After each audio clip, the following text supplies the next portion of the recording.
दिन ढल रहा था। सूरज पहाड़ों के पीछे छिपने लगा था। आसमान में नारंगी और गुलाबी रंग फैल गए थे। छोटा सा गांव बसेरा, शांत और निश्चिंत लग रहा था। खेतों में काम करके किसान घर लौट रहे थे। बच्चे गलियों में खेल रहे थे। एक बूढ़ी औरत राधा अपने झूले पर बैठी धीरे धीरे झूल रही थी। राधा गांव की सबसे बुजुर्ग महिला थी। उसकी झुर्रियों भरी आंखों ने जीवन के कई मौसम देखे थे। उसकी झुकी हुई पीठ पर समय का बोझ साफ दिखाई देता था।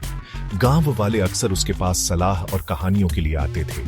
बच्चे उसे दादी कहकर बुलाते थे। अचानक शांति भंग हो गई। एक तेज हवा चली। पेड़ हिंसक रूप से हिलने लगे। धूल का गुब्बार उठा और चारों ओर फैल गया।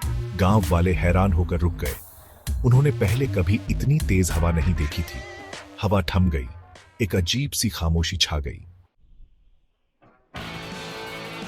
राधा ने डर के साथ हवा के बाद आई खामोशी को महसूस किया।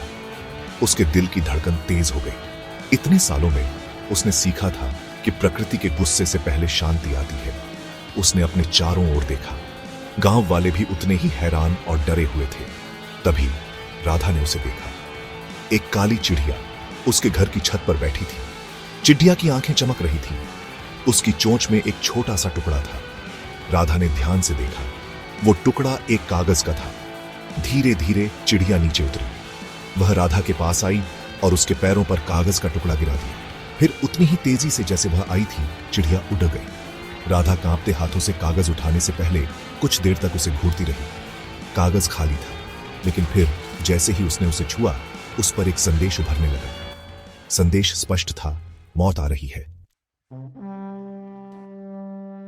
राधा के हाथ से कागज का टुकड़ा फिसल गया। उसका चेहरा पीला पड़ गया।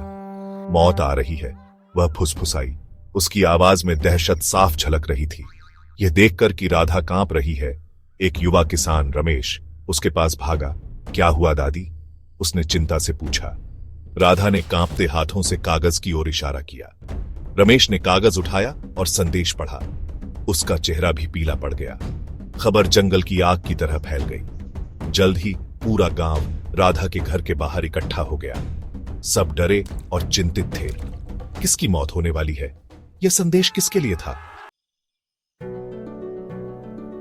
अगले कुछ दिनों तक बसेरा गांव डर और संदेह के साए में डूबा रहा।